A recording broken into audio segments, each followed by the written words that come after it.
It was a cold winter night when Pete and his wife Carla arrived at the old house. They had just gotten married, and this was their first trip together. Pete's uncle had invited them to stay in his vacation home far away from the busy city. The house was big with tall windows and old wooden walls. It looked dark, and there were strange shadows in the corners. Pete and Carla felt a little uneasy, but they were excited for their adventure. Pete's uncle, who lived nearby, gave them a quick tour. He said, "This house is old, but it's very special. Some strange things have happened here, but don't worry. It's all just stories." Carla smiled nervously. She was excited, but the old house felt strange. There was something about it that made her feel like she wasn't alone. That night after dinner, Pete and Carla went to bed. The house was very quiet. There was no sound except the wind outside. But in the middle of the night, Carla woke up. She heard a sound, soft but clear. It was a low voice calling her name. "Carla, Carla," the voice whispered. Carla sat up in bed. She looked around, but there was no one there. She was sure she had heard it. Her heart began to race. She tried to sleep again, but the feeling of someone watching her wouldn't go away. She wanted to wake Pete, but she didn't want to scare him. She stayed still, listening for any more sounds, but all she could hear was the wind outside and her own heartbeat. The next morning, Pete asked Carla if she had slept well. Carla didn't want to tell him about the voice. She didn't want to seem silly, but she couldn't stop thinking about it. Later that day, Pete decided to explore the house. He went upstairs to the old attic. The wooden steps creaked under his weight. In the attic, he found a small box. It was covered in dust, and there were strange symbols on it. Pete opened the box and found an old photograph. It showed a woman standing in front of the house, smiling. But there was something odd about her smile. It was too wide, almost like she wasn't human. Pete felt a chill run down his spine. He quickly put the photo back in the box and closed it. He didn't want to stay in the attic for long. Something didn't feel right. When Pete went back downstairs, he noticed that Carla was acting strange. She looked pale and nervous, as if she had seen something frightening. "Are you okay?" Pete asked. "I'm fine," she said quickly. But Pete could see that something was wrong. Carla looked at the window and then back at Pete. "I keep hearing things. I think this house is haunted," she said. Pete didn't believe in ghosts, but there was something in Carla's eyes that made him doubt his own thoughts. He couldn't explain it, but he felt uneasy too. That night, as they lay in bed, the same voice whispered again. "Carla, Pete," it said. This time, Carla didn't hesitate. She jumped out of bed and ran to the door. Pete followed her, confused and frightened. They rushed out of the room and down the hallway. The house seemed darker than before. Shadows moved along the walls, and the air grew colder. They stopped in front of a door at the end of the hallway. It was the door to the attic. The door was slightly open, and they could hear a soft voice coming from inside. "Carla, Pete," it called again. Without thinking, they opened the door. What they saw inside made them both freeze in fear. Inside the attic, they saw a figure standing near the window. It was a woman in a white dress, her hair long and black. She was looking outside, not moving at all. Her face was pale and empty. Carla grabbed Pete's hand tightly. Do you see her too? She whispered. Pete nodded, unable to speak. The woman turned slowly and looked at them. Suddenly, the room became very cold. The woman opened her mouth, but no sound came out. Instead, a loud cry filled the house. It was a cry of pain, or maybe sadness. Pete and Carla stood frozen. They didn't know what to do or what they had just seen. They ran back downstairs, locking the attic door behind them. Both were shaking, trying to understand what had just happened. Later that day, Pete visited his uncle to ask about the woman. Do you know anything about a ghost in the attic? He asked. Pete's uncle looked surprised. Then he said slowly, There is an old story. A long time ago, a woman lived here. She was waiting for her husband to return from America, but he never came back. People say she died of a broken heart right in this house. Since then, some people have seen her ghost. She looks out the window, still waiting. Pete was shocked. Why didn't you tell us before? He asked.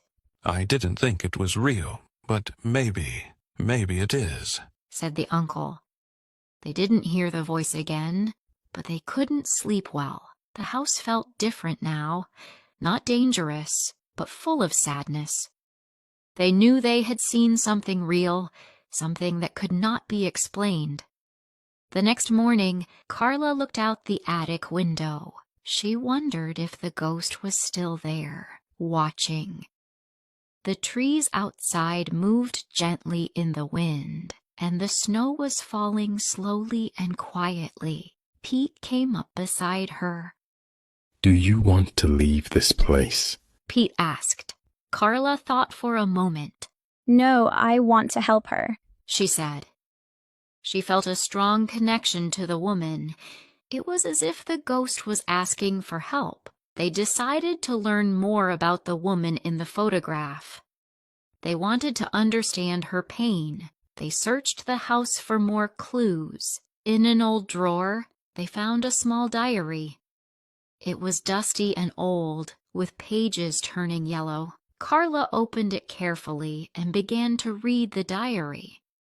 It belonged to the woman in the photo. Her name was Catherine, and she had lived in the house many years ago. She had written about her husband, Walter. Walter had gone to America for work. He had promised to return soon, but he never came back. Catherine waited for months, then years. She wrote about her sadness, her hope, and her loneliness. I still wait by the window every day, one line read. Carla's eyes filled with tears. She was heartbroken. She whispered, Pete. Pete held the diary tightly. Maybe that's why her spirit can't leave, he said. Later, they spoke to Pete's uncle again.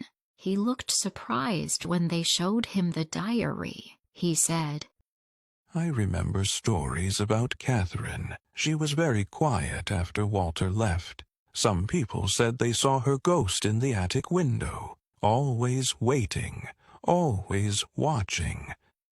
Pete and Carla went to the local library. They searched old newspapers and records. They found a photo of Walter.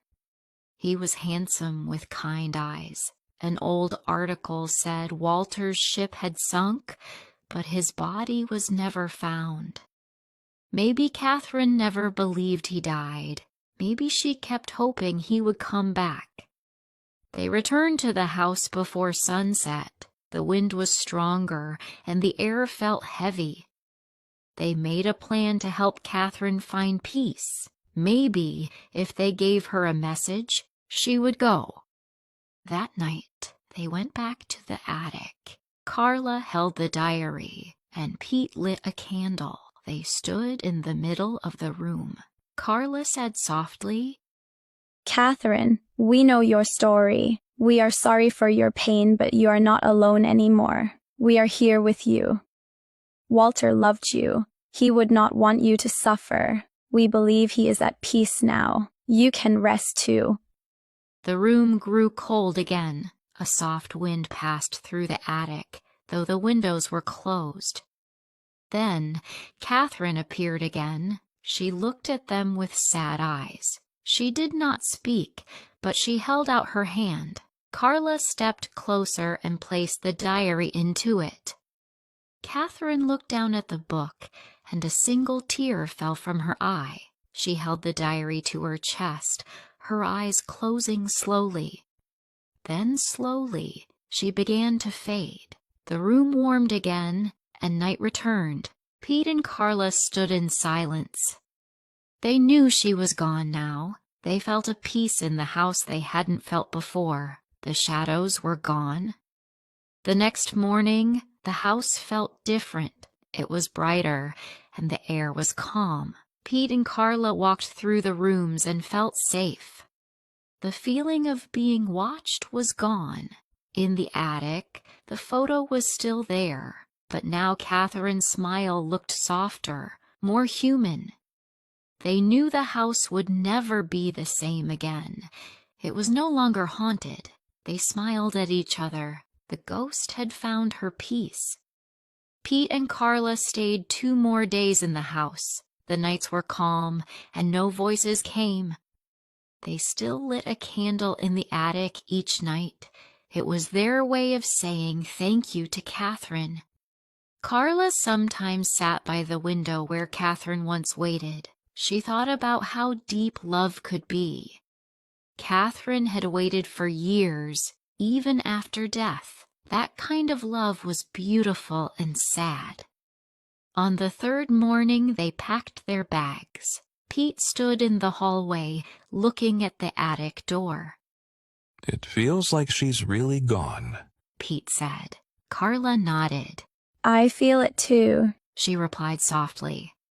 They cleaned the house and closed the windows. Everything felt peaceful, like the house was finally resting. Before they left, Carla placed a flower on the attic stairs. For Catherine, she whispered. Pete took one last look at the living room. The shadows were gone, and the air felt warm. They walked to their car. The road was quiet. As they drove away, Carla looked back at the house. For the first time, it looked like a home. They drove for hours before stopping at a small coffee shop. They needed time to rest. Inside, they sat near a fire. Carla held Pete's hand tightly. Do you think there are more ghosts like her? Carla asked. Maybe people who wait too long with hearts full of love, but perhaps they just need someone to listen, someone to help them let go, Pete said. He reached into his bag and took out the diary.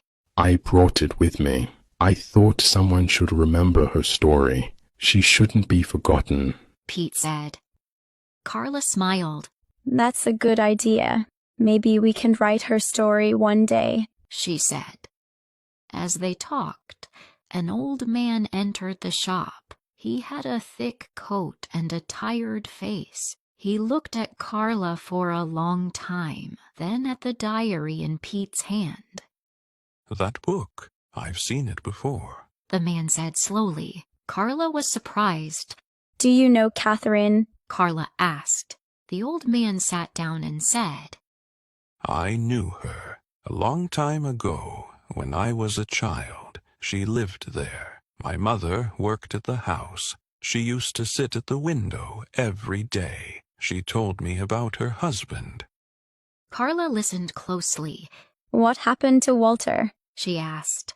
The man shook his head and said, No one really knew, but some say he returned many years later. He was sick and old. He came back to find her, but she had already died. He cried at her grave for hours. Then he disappeared again. Pete and Carla sat quietly, their hearts feeling heavy. She never knew he came back. Carla whispered. Maybe now she does. Maybe she can finally rest, Pete said. They thanked the man and left the coffee shop. They drove home slowly. When they reached their apartment, Carla put the diary on a shelf. It would stay there as a memory. Sometimes, at night, she would open the book and read a few pages. She felt close to Catherine that way. Pete would sit beside her, and they would talk about the house, about love, about waiting, and about letting go. The house was still there, but it was quiet now. The spirit was gone. Only the love remained, and in their hearts the story would never end.